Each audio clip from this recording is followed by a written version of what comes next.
Miss হবে না আপনার পছন্দের টিভি শো। দেখুন জি5 অ্যাপে একদম ফ্রি। তবে কি স্ত্রী এখনো চাকরি খুঁজছে? সেই জন্যই কি সতীশের সঙ্গে ঘুরে বেড়াচ্ছে? তাহলে কি সবই মিথ্যে বললো আমাকে স্ত্রী? সব।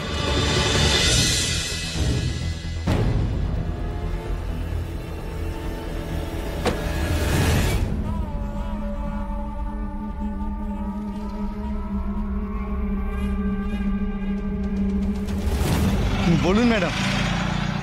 বলবেটা কে, আপনি না আমি? টাকাটা কে নিচ্ছে মাসের পর মাস? আমি আপনাকে একটা কাজ দিয়েছিলাম, সেটার রিপোর্ট আমি এখন অবধি পেলাম না। ম্যাডাম ওই চাকরিটা তো গেছে শ্রী ঘোষালে। Shut up, just shut up. Okay, এটা পুরনো খবর। ও চাকরি চলে গেছে, ও নতুন জায়গায় জয়েন করেছে। নতুন কোনো কিছু হলে আমাকে বলুন। জানি ম্যাডাম। আপনি জানেন? আপনি জানেন, তাও আপনি আমাকে জানাননি কেন? না মানে? না মানে কি? দেখুন, চুপ করে থাকবেন না।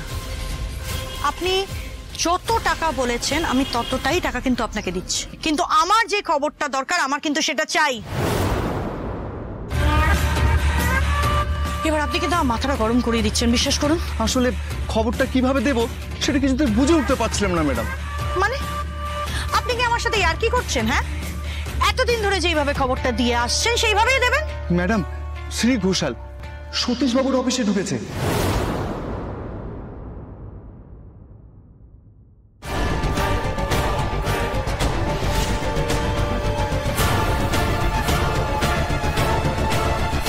এই কি সেই যার কথা আমি ভাবছি? ওই ওই লোকটার পুরো নাম কি? মানে সতীশ কি?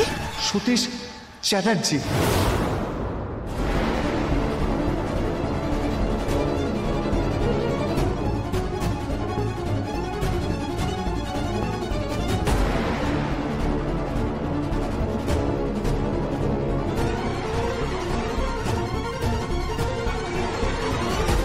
হতে পারে না।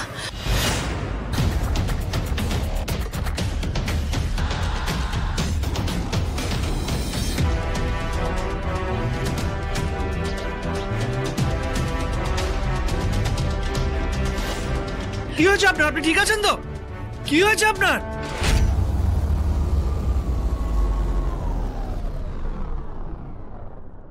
নমি পাশা, নো, তুই এইভাবে হেরে যেতে পারিস না। You are a champion. You are a champion.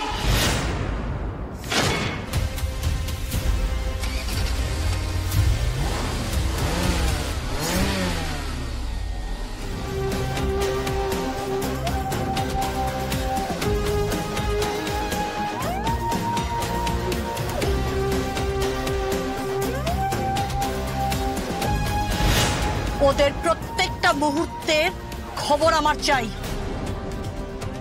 প্রতিটা মুহূর্তের খবর ছবি সহ। কোনো কিন্তু কিন্তু আমি শুনবো না, বুঝেছ? আচ্ছা ম্যাডাম।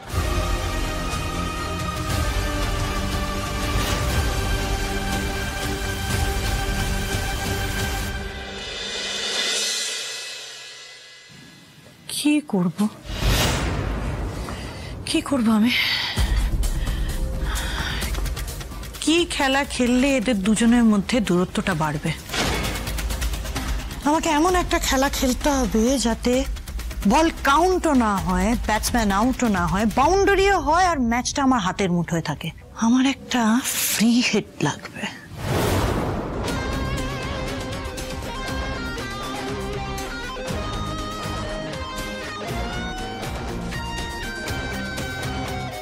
রাজকে একটু আমার কেবিনে আসতে বলো।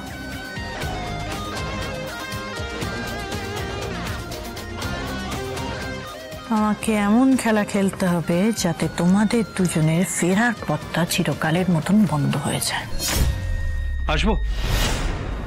হ্যাঁ, এসো। বলুন বিপাশা। আসলে কাল তুমি ঠিকঠাক বাড়ি পৌঁছে গেছিলে তো? না, আমিও খুব টায়ার্ড হয়ে গেছিলাম, তাই তোমাকে ফোন করতে পারিনি। হ্যাঁ, ওই আর কি। কি হয়েছে রাজ?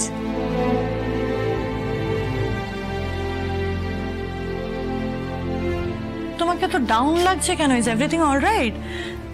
শ্রীয়ের সাথে ঝগড়া আছে? না, সেরকম কিছু না।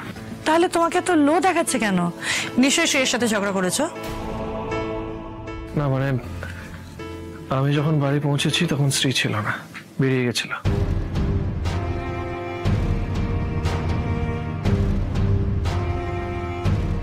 ওয়ার্ক প্রেশার আমি বুঝি। সত্যি কাজের চাপে নিজের প্রিয় মানুষদের সাথে সময়টা কত কমে যায়, তাই না রাজ? হয়তো তাই। আচ্ছা রাজ,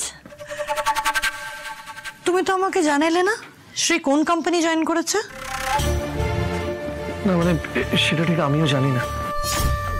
মানে শ্রী কোন কোম্পানি জয়েন করেছে সেটা তুমি জানো না? নাকি শ্রী কোনো কোম্পানি জয়েন করে নিয়ে তোমাকে মিথ্যে কথা বলেছে? কোনটা?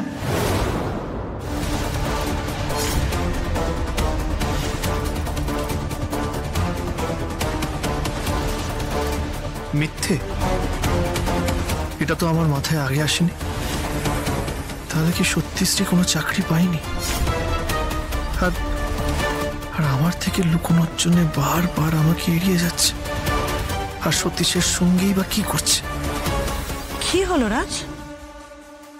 না কিছু না, মানে নিশ্চয়ই চাকরি পেয়েছে, কিন্তু এখনো আমাকে বলার সময় পাইনি। এটাও হতে পারে। তবে রাজ,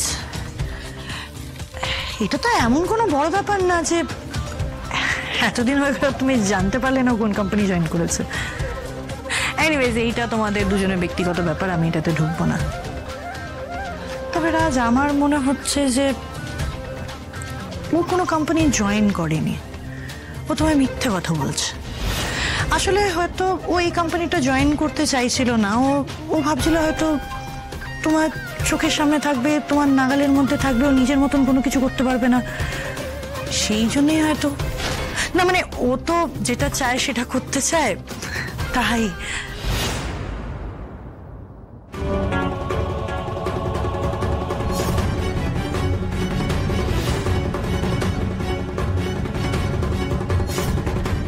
তবে কি শ্রী এখনো চাকরি খুঁজছে? সেই জন্যই কি সতীশের সঙ্গে ঘুরে বেড়াচ্ছে? তাহলে কি সবই মিথ্যে বললো আমাকে শ্রী? সব? কি হলো? না কিছু না, আমি আসি। রাজ,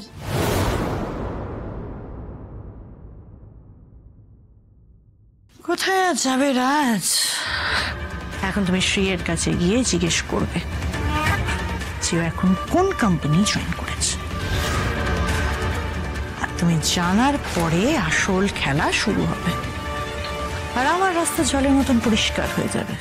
জি5 ডাউনলোড করুন আর সব এপিসোড দেখুন একদম ফ্রি।